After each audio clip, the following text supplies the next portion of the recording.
મિત્રો, શું તમે ક્યારે તમારી જિંદગીમાં એવા માણસને જોયો હે જે પોતાને સૌથી મોટો સમજે હે, જે દરેક વાતમાં પોતાને જ સાચો માને હે, જે બીજાને નીચા દેખાડીને પોતાને ઊંચો સમજે હે અને જેને એવું લાગે હે કે તેના વગર આ દુનિયા અટકી જશે? ઓફિસ હોય, દોસ્તી હોય કે પરિવાર, આવા લોકો દરેક જગ્યાએ મળી જાય હે. અને સૌથી દુઃખની વાત શું હે ખબર હે? આપણામાંથી મોટા ભાગના લોકો આવા ઘમંડી માણસોથી ડરી જાય હે, ચૂપ થઈ જાય હે, પોતાને નાના સમજવા લાગે હે અને ધીમે ધીમે આપણો આત્મવિશ્વાસ તૂટવા લાગે હે. આપણે આપણા પોતાના પર શંકા કરવા લાગીએ છીએ. પરંતુ આજે હું તમને એ સત્ય જણાવવાનો છું જે આચાર્ય ચાણક્યએ સદીઓ પહેલા શીખવ્યું હતું. આજે હું તમને જણાવીશ કે ઘમંડી માણસને ગાળો આપીને નહીં, લડીને નહીં, ઝઘડો કરીને નહીં, પણ મગજ, ધીરજ અને રણનીતિથી કેવી રીતે ચૂપચાપ હરાવી શકાય છે. યાદ રાખજો, સિંહ ક્યારેય કૂતરાઓ સાથે લડતો નથી. તે બસ પોતાની ચાલ ચાલે છે અને સમય આવે શિકાર કરી લે છે. જો તમારી જિંદગીમાં પણ કોઈ એવો માણસ છે જે તમને દબાવવાનો પ્રયત્ન કરે છે, જે તમને નબળા સમજે છે, જે તમારી કિંમત નથી કરતો, તો આ વિડિયો તમારી વિચારસરણી બદલી નાખશે, તમારી તાકાત જગાડી દેશે અને તમને અંદરથી મજબૂત બનાવી દેશે. તો મિત્રો, આ વિડિયોને સ્કીપ કરતા નહીં, કારણ કે અહીં ફક્ત વાતો નથી, અહીં ચાણક્યની એ નીતિઓ છે જે રાજા બનાવે છે. જો તમે સાચે જ જીતવા માંગો છો, જો તમે પોતાને સાબિત કરવા માંગો છો, જો તમે તમારા દુશ્મનોને ચૂપચાપ માત આપવા માંગો છો, તો અંત સુધી જુઓ, કારણ કે હવે શરૂ થવાનો છે અસલી ખેલ. મિત્રો, કેટલાક લોકો એવા હોય છે જે હંમેશા પોતાના ઘમંડમાં રાચે છે. ઓફિસમાં, મિત્રોમાં કે ઘરમાં આવા લોકો દરેક વાત પર પોતાને સૌથી મોટા સમજે છે, કોઈનું સાંભળતા નથી અને હંમેશા એવું લાગે છે કે તેમના વગર કંઈ થઈ જ ન શકે. આવા લોકોની સાથે રહેવું કે કામ કરવું ક્યારેક ખૂબ મુશ્કેલ અને પરેશાન કરનારું બની જાય છે. આજની આ વિડીયોમાં હું તમને જણાવવાનો છું કે ઘમંડી માણસનો ઘમંડ કેવી રીતે તોડવો. આવા લોકો જેમને લાગે છે કે તેઓ બધાથી ઉપર છે, જેમનો પોતાનો અહંકાર એટલો મોટો હોય છે કે તેઓ દરેકને નીચા દેખાડવા માંગે છે અને જેમને લાગે છે કે તેમના વગર કોઈનું કામ ચાલી શકે તેમ નથી. આવા માણસોનો ઘમંડ ફક્ત તેમની આસપાસના લોકોને જ નહીં, પરંતુ તેમના પોતાના જીવનને પણ નુકસાન પહોંચાડે છે. પરંતુ શું તમે જાણો છો કે કોઈ પણ ઘમંડી માણસની સૌથી મોટી નબળાઈ શું હોય છે? સત્યનો સ્વીકાર ન કરી શકવો. જી હા, જે માણસ પોતાને બધાનો ભગવાન સમજે છે, જ્યારે તેની સામે તેની નબળાઈઓ અને ખામીઓ રાખવામાં આવે છે, ત્યારે તે અંદરથી હલી જાય છે. પરંતુ બહારથી તેનો ઈગો આ સ્વીકારી શકતો નથી અને આ જ તેની નબળાઈ છે અને આ જ તમારી તક છે.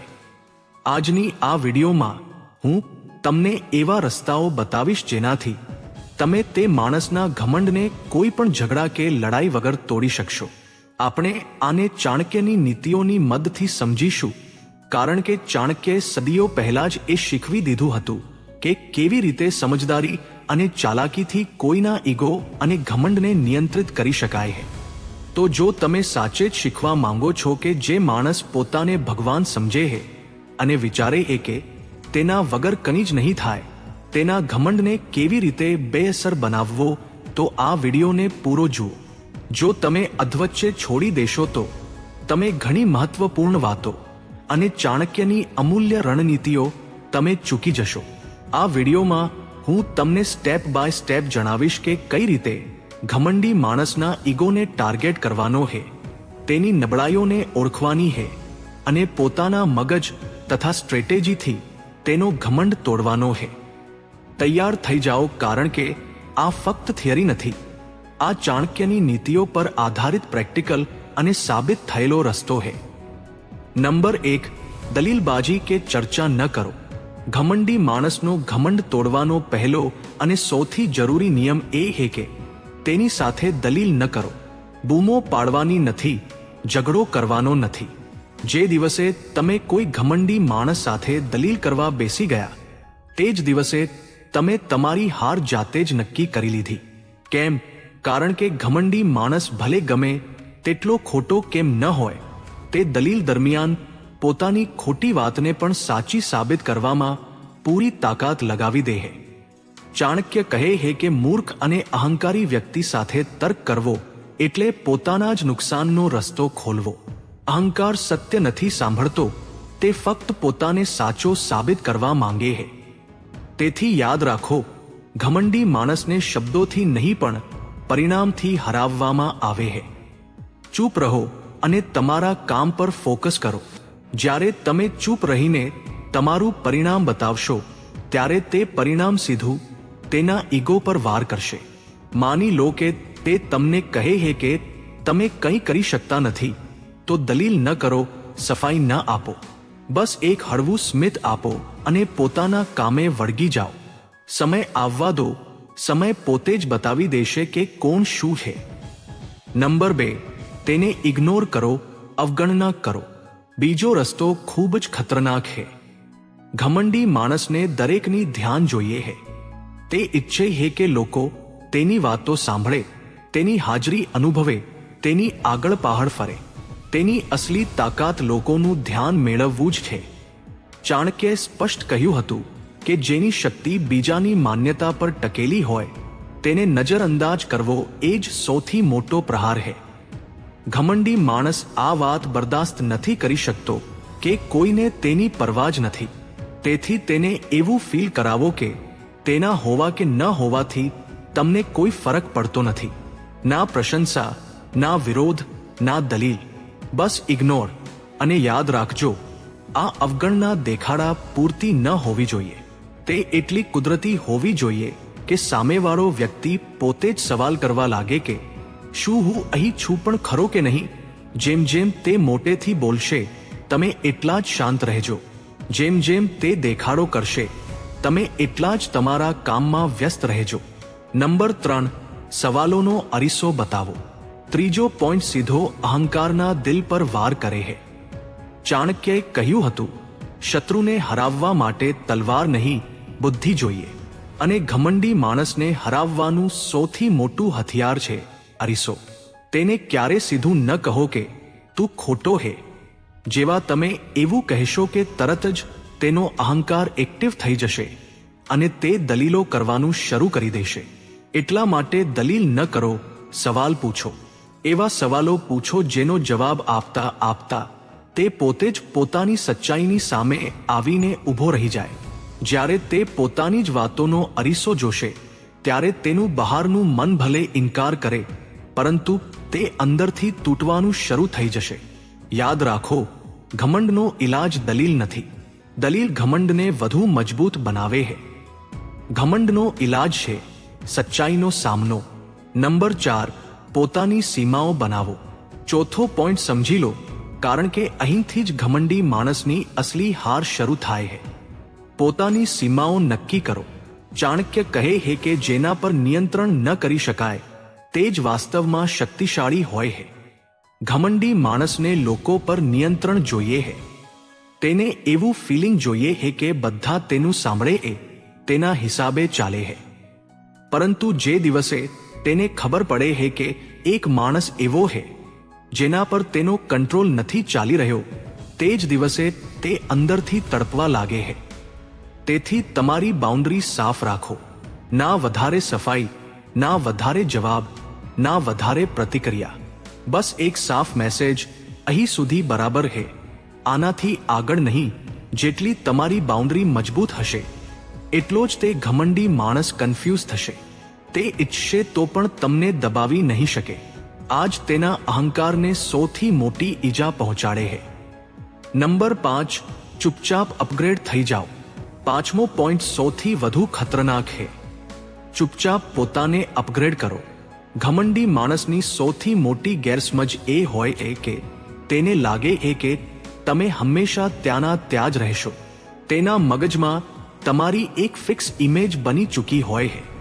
પરંતુ જ્યારે તમે કોઈને કહ્યા વગર, હોબાળો કર્યા વગર કોઈને દેખાડ્યા વગર પોતાના પર કામ કરવાનું શરૂ કરી દો છો, નવી સ્કિલ્સ શીખો છો, પોતાનું માઇન્ડસેટ બદલો છો, પોતાના લેવલને દરેક દિવસે ઉપર ઉઠાવો છો, તો તે જ ક્ષણે આખો ખેલ પલટાઈ જાય છે. ઘમંડી માણસ કંટ્રોલનો ભૂખ્યો હોય છે, પરંતુ ચૂપચાપ બદલાતા માણસને તે ક્યારેય કંટ્રોલ કરી શકતો નથી. જ્યારે તમે ધીમે ધીમે ઉપર જવા લાગશો ત્યારે તેની અંદર બેચેની પેદા થશે. તેને સમજાશે જ નહીં કે આ ક્યારે આટલો આગળ નીકળી ગયો. આ ચાણક્ય નીતિનો અસલી ખેલ છે. અવાજ ન કરો, તૈયારી કરો. નંબર 6, પોતાની સરખામણી પોતાની સાથે જ કરો. છઠ્ઠો પોઈન્ટ ખૂબ જ ચતુરાઈ ભર્યો છે. ઘમંડી માણસ હંમેશા બીજા સાથે સરખામણી કરે છે. તે પોતાને ઉપર દેખાડવા માટે કોઈને નીચા દેખાડવા માંગે છે. આજ તેની સૌથી મોટી નબળાઈ છે. ચાણક્ય કહે છે, શત્રુની નબળાઈ પર વાર ન કરો, તેની આદતને જ જાળ બનાવી દો. તમે કોઈની સાથે સરખામણી જ ન કરો. બસ એક જ સરખામણી રાખો કે આજનો હું ગઈકાલના મારા કરતા બહેતર છું કે નહીં. જ્યારે તમે પોતાની સરખામણી પોતાની સાથે જ કરવા લાગશો તો તમારું ફોકસ એકદમ શુદ્ધ થઈ જશે. અને મજાની વાત એ છે કે જ્યારે તમે કંઈ જ નહીં બોલો ત્યારે પણ તે ઘમંડી માણસ પોતે જ તમારી સાથે પોતાની સરખામણી કરવા લાગશે. અને આ વખતે સરખામણી તેના પક્ષમાં નહીં હોય. આ જ એક ક્ષણ હોય છે જ્યાં તેનો અહંકાર સૌથી વધુ ઘવાય છે. નંબર 7, ઇમોશનલ અંતર બનાવો. 7મો પોઈન્ટ સૌથી ઊંડો છે. ઇમોશનલ અંતર રાખતા શીખો. ઘમંડી માણસ ત્યાં સુધી જ તાકાતવર લાગે છે જ્યાં સુધી તે તમારી ભાવનાઓને કંટ્રોલ કરી શકે છે. જે દિવસે તેની વાતોથી તમને ગુસ્સો આવવા લાગે, દુઃખ થવા લાગે અથવા પોતાને સાચી સાબિત કરવાની બેચેની થવા લાગે, સમજી લો કે તે દિવસે તે જીતી રહ્યો છે. ચાણક્ય કહે છે, જે મનુષ્યની ભાવનાઓ તેના પોતાના નિયંત્રણમાં હોય તેને પરાજિત કરવો અશક્ય છે. ઇમોશનલ અંતરનો મતલબ એ નથી કે તમે રૂખા કે બેરહેમ થઈ જાઓ. તેનો મતલબ છે ઇમોશનલી તટસ્થ થઈ જવું. ના તેની પ્રશંસા તમારા મગજ પર ચડે, ના તેની ખોટી વાત તમારા દિલમાં ઉતરે. બસ એક શાંત મગજ જે જાણે છે કે મારે તેની સાથે શું લેવા દેવા છે.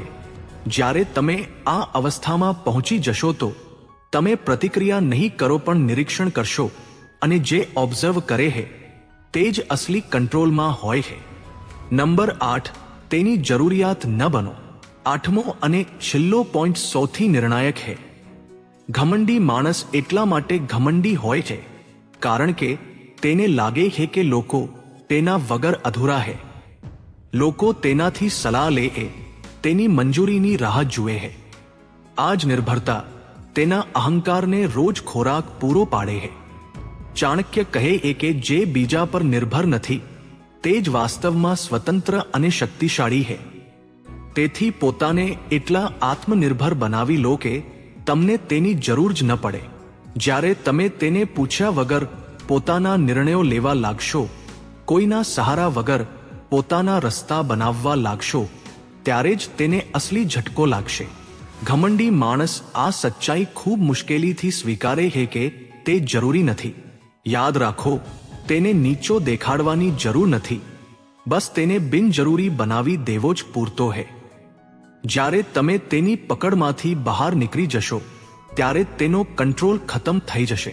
તો મિત્રો, આ હતી ચાણક્ય નીતિની 8 વાતો જે ઘમંડી માણસના ઘમંડને લડ્યા વગર, ઝઘડ્યા વગર ચૂપચાપ ખતમ કરી શકે છે. યાદ રાખો, સૌથી મોટી જીત એ નથી જ્યારે સામેવાળો હાર માની લે. સૌથી મોટી જીત એ છે જ્યારે તે લાચાર થઈ જાય.